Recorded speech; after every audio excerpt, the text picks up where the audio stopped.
a little bit more about some of the things that I mentioned earlier that really help with the basics of success in general. So I want to tell you how I work meal planning and meal prep in my system so you can hopefully take a little bit from it. The one thing that you're also going to hear me say a lot is that you need to find things that work for you and your family. And not all of us are the same, obviously. I don't have to worry about children. I don't even have to really worry about my husband's meals because he has a whole different meal planning system that he does besides what I do. So I'm worrying about me. But sometimes if you're dealing with multiple people or even just a really picky eater or a food allergy, you might have to do something different. So find a system that works for you, because if you're doing something that doesn't work with your family and your needs, it's not going to work and you're going to fail at that. I'm not saying that to be a Debbie Downer, but you need to know realistically what's going to benefit you most. So take what you can from what I'm sharing and from others we'll share in the group as well, because we have a lot of veterans in this group that know all about meal planning, meal prepping, and the value of it. So when I started the meal prepping and planning, I didn't know what it was going to do for me. Let me tell you what it does for me. Number one, it saves me a heck of a lot of time. When I started this journey, I was working full-time, about 70 hours a week. I had no time. I was running around constantly. I was from here to there, a lot of times eating on the go or having less than 10 minutes to scarf down some food for multiple meals each day. And that made it really, really, really tough. So I was thinking, how is meal prep going to help me to have all my meals set up ahead of time when I'm on the go like so crazy? Well, I'll tell you what, it saves me a lot of time. We'll talk about that more in a little bit, in a minute here. It saves me a lot of money, which for me is probably the most important thing. I am very cost effective when it comes to how I want to do things because I like to spend my money in other places, like on makeup and shoes. And I'm being real with you guys. Makes me sound basic again, but it's true. If I can save money somewhere, I wanted to go to those fun things, those recreational things that I love. Awesome. So when I started meal planning and realizing how much money it was saving me, I was like, yes. And on top of all of that, saving me time, saving me money, it's saving me from making terrible decisions. And that's what these groups are about, getting you into a system, a lifestyle change. This is not a quick fix by any means. It is something that's going to modify, hopefully, how you look at food, how you, approach it when it comes to eating. But when you are set up for success anyway, that's great. That is absolutely great. So when you're thinking about meal prep, this is how I do it. And this is how I make it work for me when it comes to saving money, saving time, and staying on track. Every Friday or early Saturday morning, depends on how crazy the week is, I sit down and I decide to plan out my meals for the upcoming week. A week runs Sunday through Saturday in my world. What I first do is pull out my planner, because I'm old school and I use a paper planner and pen. I don't use my phone. And I look at the events that I have coming up for the week. Do I have birthday parties? Do I have a friend's dinner that I made plans with her and we're going to go to a Mexican restaurant? What's going on? A ball game? Who knows? But I look at those other areas that could possibly sabotage my eating because I want to plan around those. One thing that's really important, guys, that I cannot stress enough is that you don't have to sacrifice everything when you're making a healthy lifestyle change. And I think that's where a lot of people have a misconception about even groups like this, because they think I'm going to say, don't eat carbs, don't eat this, don't eat that.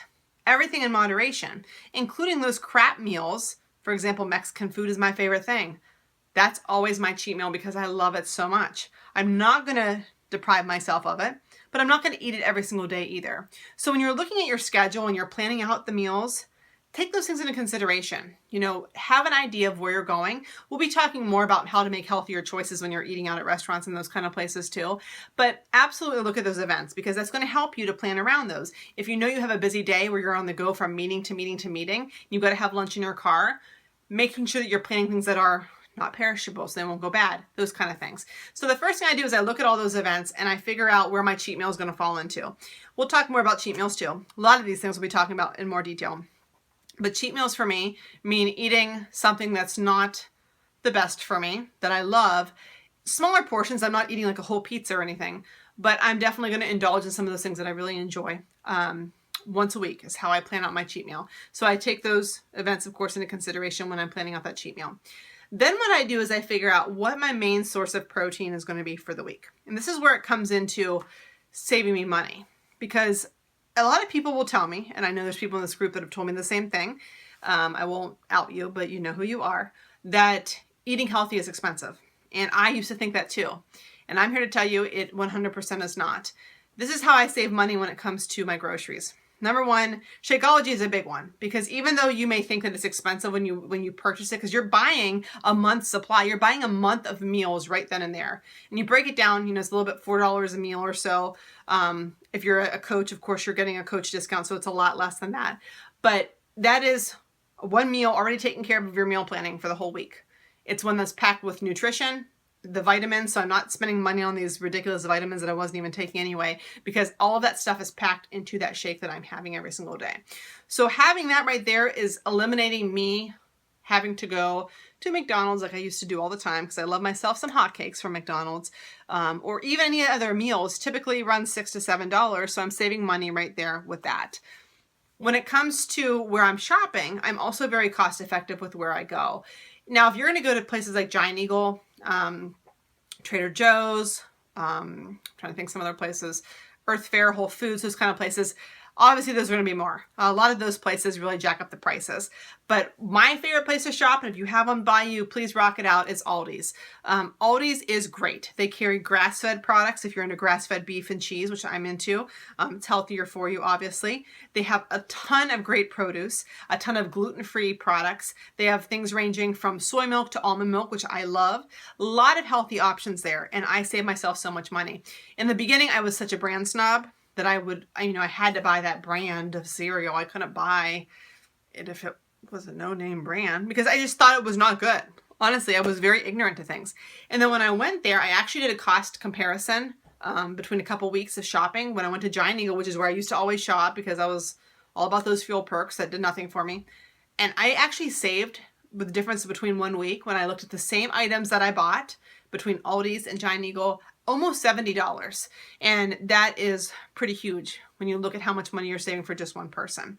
Now, if you are somebody that has a family and you're buying in bulk or feeding a husband that eats a lot, definitely look at the Costco, Sam's Club, those kind of options, because you can buy in bulk and it may seem expensive, kind of like with Shakeology in the beginning, but when you cut it down per meal, saves you so much money. Definitely, especially on things like frozen chicken if you buy that in bulk, eggs, those kind of things. Even GFS if you have those nearby. My absolute favorite place to shop, which right now it's kind of over, would be farmers markets. Farmers markets are a hidden gem, and if you don't have any nearby you or you don't know where they are, or if you live local to me, ask, because I've got tons. I can tell you where they are in the Youngstown, Akron, Cleveland area. Utilize those. First of all, you're supporting local business, which is awesome, but you're typically saving a lot less. I go to some and buy fresh herbs for less than $1 when at the store they're $4 to $5. And I know that they're fresh, they're homegrown, that's awesome. So those are the three ways that I kind of shop. I go bulk, I go to Aldi's, farmers markets, those kind of things. There are, of course, going to be times where you need that specialty item that you can't get at Aldi's because they don't carry everything, that's the truth. Then you can go to your Marks, your Giant Eagle, wherever you need to go. But you're saving money in those other areas, and that's really where you're going to be saving a ton. The other way that I save money when it comes to meal planning and prepping is I choose one main protein for the week. And when I say one main protein, for example, ground beef is one that I use a lot because I really like beef. So when you're thinking about it, and you're thinking about eating healthy, sometimes people will say, well, I eat the same food. And that's okay. Studies have shown that if you eat the same thing repetitively, you will stick to it and you will tend to lose more weight. But that doesn't always work for people that have food ADD like myself. I like to change it up. But if you are maximizing how you're purchasing your groceries, you don't have to be bored with your food. And you can still have variety and still be eating healthy. So for example, ground beef is one that I use a lot. And some of the things that I'll have on my meal plan when I have ground beef, I'll make hamburger patties, which I'll make and eat them in like a lettuce bun, a healthier hamburger kind of thing. I will put taco seasoning in it so I can have healthy tacos. Again, you can put them in lettuce, whatever you want to do, or a taco salad. You can make your own Chipotle bowls, which is one of my staples, where you have brown rice, some vegetables, and then your protein of choice. And you just make a healthier version of what Chipotle does in their bowl. Those kind of things right there, those 3-4 options I gave you could span out the course of a whole week with a very little modification to them when you're buying a big thing of ground beef. So you're saving money by doing that. Now, if you want to buy a different meal every single night and have shrimp one night and steak one night and beef one night, it's probably going to get expensive. That's the truth of it. But you don't have to do that, especially now with the help of this group, which of course the bulk of the recipes are going to be pumpkin based. But if you see a recipe on someone's meal plan when they share it, feel free to ask. I really encourage that so you can build up your recipe box. If you're not on Pinterest, definitely check that out too, because there's so many recipes that are healthy, especially if you're a 21-day fixer. You just type in 21-day fix recipes and you're going to have it made. You're going to be overwhelmed. That's just being real. So Friday night, kind of backtracking, I have thought out what I have coming up for the week when it comes to events. I have thought out the meal main protein that I want, and then I sit down and I kind of reverse engineer it from there and figure out what I want to have for the rest of my meals. I think about what kind of fruits in season. I think about what kind of food intake I need for the week. I always follow the 21-day fix meal plan, always. And I know there's a lot of people in here doing that program. I am actually in the midst right now. I'm doing a hybrid of 21-day fix extreme and Insanity Max 30. So I'm not really following one program. I do a lot of hybrids, but I always follow the 21-day fix meal plan regardless of what program I'm doing, because it makes sense to me with the portions and the food amounts. So I always take those things into effect. Am I running a long race on the weekend and I need to have more carbs and balance things out? That kind of thing. I write it all out, which you're going to be seeing pretty soon because I'll be posting mine for the week here tomorrow. But I then make my grocery list from everything I need. Of course, go back to that list that you already made, go back to your pantry, go back to your refrigerator, see what you have so you can not buy, doubles. If you're someone in this group that lives nearby somebody else, maybe you want to go in on things together and prep together, that's cool. But I grocery shop typically on Saturdays or Sunday mornings, and then on Sunday I prep everything for the week. When I say prep, I mean I cut every single vegetable, I cook all of the meals, and I portion them out appropriately. Biggest tip I can give you right now, invest in some Tupperware. Any kind of things that match, that are uniform, that are your containers, that you can put your meals in and organize the heck out of it. Then what I do, once I portion everything out, top shelf of my refrigerator is breakfast, middle shelf is lunch, and bottom shelf is dinner and snacks. I put wherever they can fit. And then that way, as the week comes, here's where I save time. I grab things and I go. The only thing I realistically have to make is my shake, which takes under a minute to do because I just throw the stuff in the blender if I'm not shaking it in the blender cup, and got everything I need to do. Saves time, saves money, and all that food's there so that way you know what you're going to be eating. You don't have to worry about grabbing food on the fly, running through fast foods, drive-thrus, grabbing things, spending money. I mean, $5, $10 here and there really adds up if you break it down. I did a little quick study of myself when I first started, how much I was spending every single week on those pancakes from McDonald's, and it was disgusting how much money I was spending on those. Honestly, every single day when you go there and then you throw in lunches and stuff, it's a lot of money. It could be a lot of makeup, a lot of shoes. So I'm telling you this why? Because on Sundays, I typically ask for your meal plan, and I want to see how you're prepping for the week. There are veterans in this group. I expect you guys to have a meal plan tomorrow when I ask about it, to post in the group in the thread when I do ask for it. If you are newer, what I want you to do is start working on a meal plan. In the file section of this group, right underneath the cover photo, there are a lot of really great tools, resources, blank meal planners, or use an old school pen and paper, whatever you need. Write down your meal plan, what you're going to need. If you need help with it, email myself or Sarah, who's the apprentice coach in this group, so we can help you plan it out. Don't get overwhelmed and just quit because you don't know what you're doing.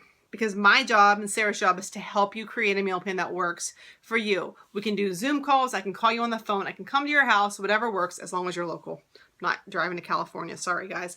But we can make a system for you so it works. But start working on it. So that way this coming week, you're starting to make those small incremental progress steps that we talked about, doing those small victories. So then when you hit round 2 or week 2, you are ready to roll with an awesome meal plan with every single meal planned out. So start thinking about it, start doing some research on Pinterest, and get ready. Remember guys, the health portion of this is the biggest portion. And once you get that going in under control, as far as your portion sizes and what you're eating, you're gonna be money. And it's gonna be, the rest is all downhill as far as easiness goes. So you got this, do some research, make it work, and we'll talk soon. Bye.